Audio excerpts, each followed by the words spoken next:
Chairman, ladies and gentlemen, if water is a problem and fluid overload is bad for our patients, then maybe the solution would be in de-resuscitation. So I would like to elaborate on what it is, why we need it, when should we de-resuscitate, and how to do it. I'm a member of the advisory board of Pulsion Maquet Göttingen.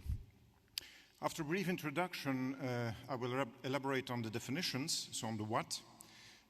Then we go to the pathophysiology of fluid overload and how it may have an impact on end organ function, so why it is important to avoid. I would like to introduce a three-hit model of shock, and then how to deal with fluid overload on the monitoring and a practical approach. While fluid overload is bad, hypovolemia is also bad and needs to be avoided. In hypovolemia, we have a convective problem, oxygen can't get to the tissues, and in hypervolemia, we may have interstitial edema and end organ dysfunction. So recently, some new light has been shed on the 4 phases of fluid therapy, and around the same time, we also published a paper where we basically coined the term de-resuscitation. So please stay with me, and I hope you appreciate the ROSE concept. So after the initial resuscitation comes the optimization phase, we do organ support, and then comes stabilization, and at some point we can start de-escalating our treatment, and in some patients, active evacuation will be needed. Hence comes the acronym ROSE. So this coincides with the different phases during fluid therapy. Initially, after the first hit, regardless whether it's pancreatitis or burns, the patient enters the ebb phase, is hypovolemic, and resuscitation can save lives. Then comes the phase where we will maintain fluid balance and focus on organ support and stabilization. And the second hit is about ischemia and reperfusion. A third hit may develop in a patient who is capillary leaking and entering a state of a global increased permeability syndrome and not entering the de-resuscitation phase spontaneously. And of course, we must avoid hypovolemia at all times. So here comes the acronym, the ROSE, referring to resuscitation, optimization, stabilization, and evacuation. I have to say that the last ROSE is not the dead one, it's just a dry ROSE. So we talked about peripheral edema. I would like to talk about anasarc edema, whether this is just cosmetic or whether it's bad for our patient. A good friend, Michael Pinsky, published this review where he talked about the hemodynamic truths, and point 5 was that peripheral edema is only of cosmetic concern. I hope to be able to convince you at the end that in some patients it may not be only of cosmetic concern. So what are the definitions? Well, fluid balance, you're all aware. It's the daily sum of all intakes and outputs, and then the cumulative fluid balance is the sum of each day over a certain period of time. Fluid overload, if you divide the cumulative fluid balance in liters by the patient's baseline body weight and you surpass a cutoff value of 10%, then the patient would fall into the definition of fluid overload. Early adequate goal-directed therapy, according to the guidelines, is on average 30 mL per kilo given in the first 6 to 8 hours. And late conservative fluid management is defined as having 2 negative fluid balances consecutively within the first week of ICU stay. Late goal-directed fluid removal, so active removal either with diuretics or with ultrafiltration, is referred to as de-resuscitation. So why am I telling you this? Well, recent studies, and we've heard some of them presented here at the meeting, show that a positive fluid balance is an independent predictor of morbidity and mortality. We've done a systematic review, and you can see that restrictive fluid management is associated with a better outcome. On average, mortality was around 24% versus 33% in the liberal group. Being an internist myself, I got fascinated by the aspects of fluid overload as it affects all organs within the abdominal cavity and outside. And it would take me too far, but I would briefly like to go with you over each organ system. Cerebral edema may develop, leading to impaired cognition, delirium, increased pressure in the cranial compartment, even leading to compartment syndromes, and a decrease in cerebral perfusion pressure. I'm just showing one animal study where they randomized between liberal and restrictive fluid therapy in brain injury with and without hemorrhagic shock. Fact was that the volume of fluid infused and the fluid balance did affect the intracranial pressure. So what about the impact on lungs? So again, there will be pulmonary edema, pleural effusions, elastance of the chest wall will increase, an increase in extravascular lung water, poor oxygenation, poor ventilation, prolonged ventilation, and difficult weaning. So work of breathing at the end may also be increased. So it's a nice example is the FACT trial comparing conservative and liberal fluid management in ARDS patients. So the liberal group had around 7 liters of positive fluid balance. Albeit the fact that this did not result in improved outcome, there was better lung function in the restrictive group. On the heart, there will be myocardial edema, pericardial effusion, disturbances with conductance, contractility, diastolic dysfunction maybe, increased filling pressures, decreased venous return, myocardial depression, low ejection fraction, increased end-diastolic volumes, and maybe the development of what we refer to as a cardio-abdominal renal syndrome or dilemma.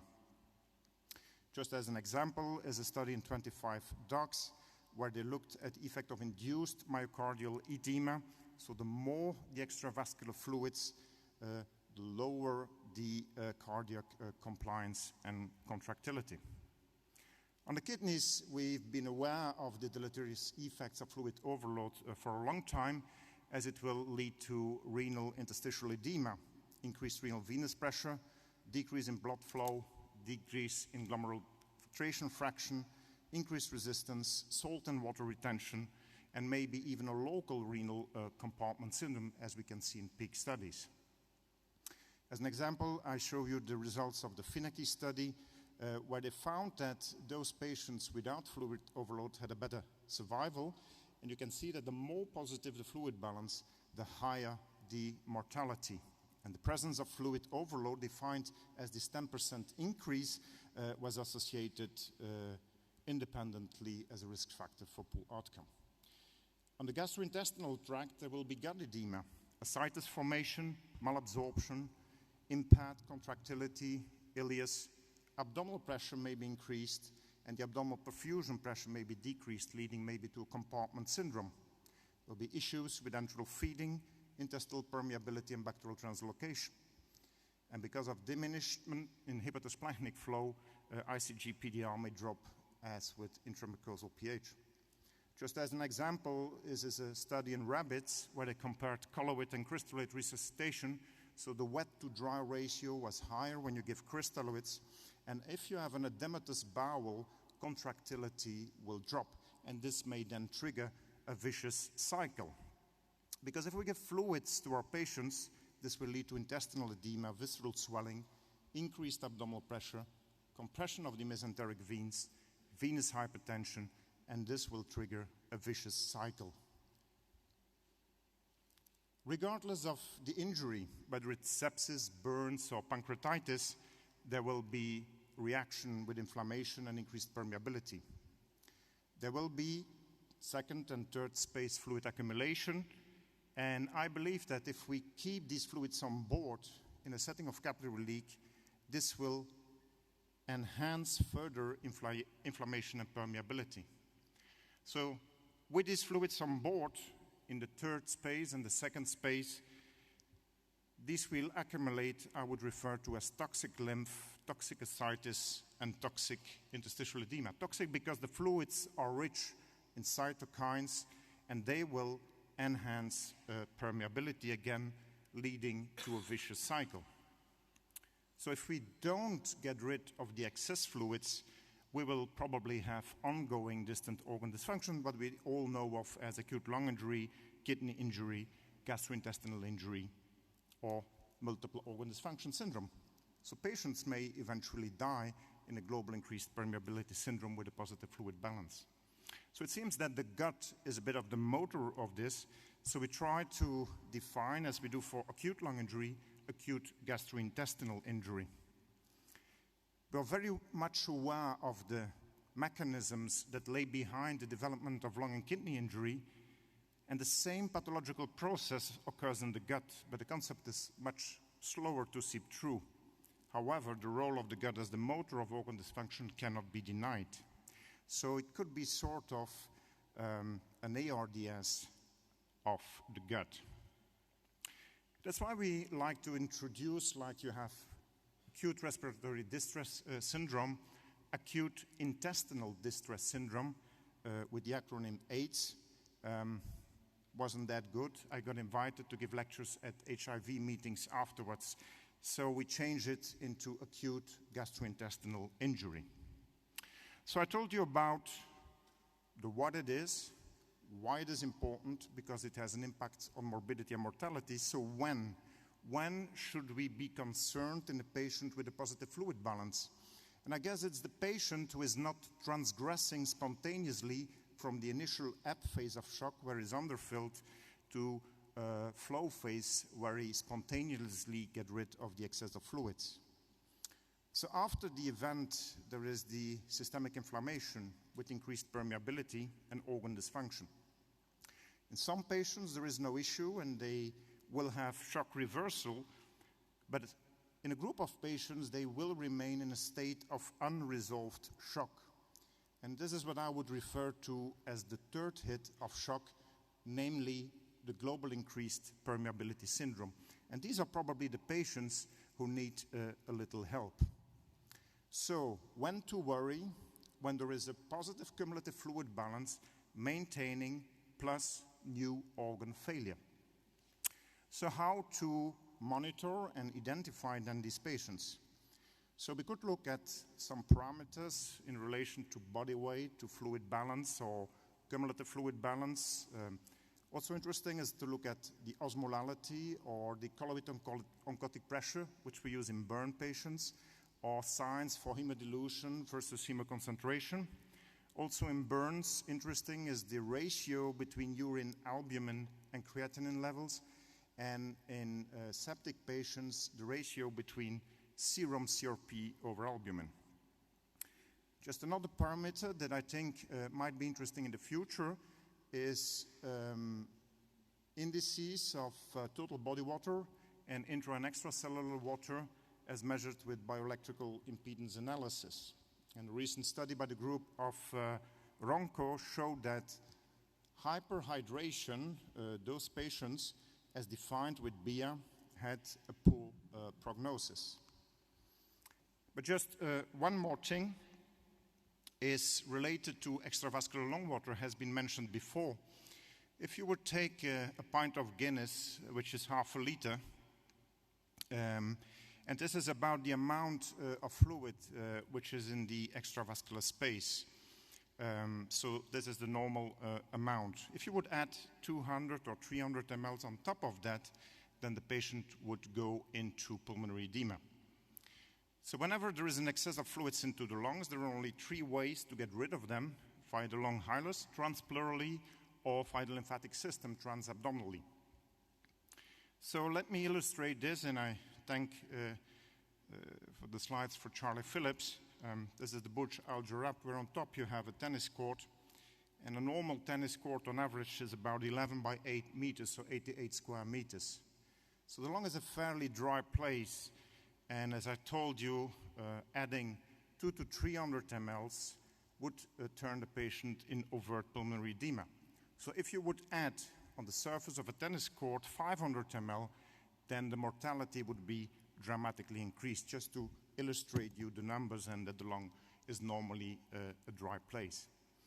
So we looked at extravascular lung water, and namely the change in extravascular lung water between survivors and non-survivors in a group of 123 patients. So what was a indicator of a good prognosis was patients who had a drop in the extravascular lung water, and we refer to them as responders. So the responders were then the patients who had a normal transition to the flow phase, and cumulative fluid balance was in equilibrium, whereas non-responders, so increasing extravascular lung water, had a positive cumulative fluid balance. So before I would like to end, just one last more thing, is one possible way to de-resuscitate actively is to use PAAL treatment. And we've been doing this for a couple of years. You set the PEEP equal to the level of the abdominal pressure. You squeeze the fluids out of the alveolus into the interstitium, maybe increasing interstitial hydrostatic pressure. Then you add hyperoncotic albumin into the vascular space, increasing intravascular oncotic pressure. And then you had the Lasix furosemide, or even ultrafiltration. And this was the idea, to get the fluid out of the lungs into the vascular space out of the patient. So we tested this in a pilot study of 114 mechanically ventilated patients, and the PAAL-treated group had higher PEEP levels, of course, and you can see on the right that the albumin was substituted up to 30 grams per liter, and after 1 week of de-resuscitation, we saw a drop in the abdominal pressure, better oxygenation, and a drop in the extravascular lung water, basically by keeping the cumulative fluid balance in balance. And this resulted in an improved survival and a faster weaning of the mechanical ventilation. So, ladies and gentlemen, just to wrap things up, I think it's important that we all understand that fluid overload is bad and must be avoided, but we need a good definition.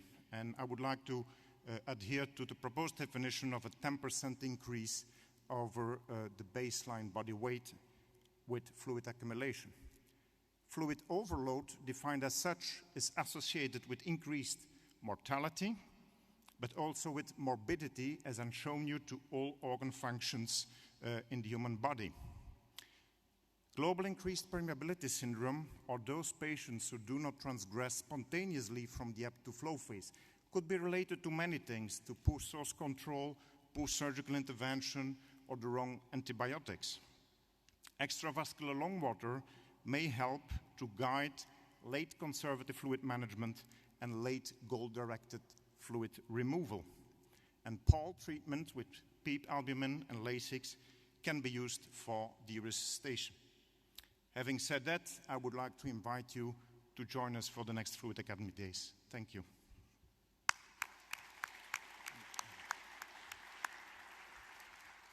Thank you, Manu. Any question from the audience?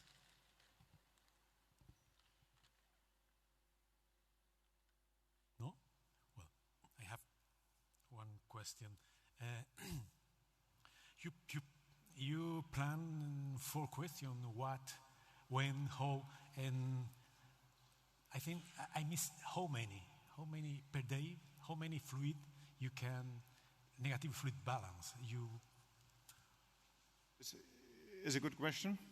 So as you've seen in the study, it takes about 5 days to 1 week to get rid of a cumulative fluid balance of around plus 7 liters. So it's on average, with increasing the vasopressors, 1 liter, 1.5 is reasonable to achieve. If you go beyond, you probably have issues with intravascular hypovolemia and hypoperfusion. So it's... How do you deal with, because we spoke about the benefit-risk ratio of fluid administration. Probably there is a benefit-risk ratio of depletion. How do you estimate the risk? Renal failure, increasing creatinine? It's a tricky question, and I don't have the answer, but I think that we need to realize that within fluid therapy there is more than one phase. So it's not just all early goal-directed, the 30 ml per kilo within 6 hours, but then at some point you need to stop. And then there are certain triggers who may be indicative for active de-resuscitation. Most of the patients do fine, and after acute kidney injury go into a polyuric phase by themselves. What we look at during the de-resuscitation phase, of course, is some parameters of macro and micro hemodynamics like lactate, but I think maybe there SCVO2 could have a place, or ICG-PDR to avoid hypoperfusion of the epidosplanchnic. But you're fully right, but that is an area of further research. Any question?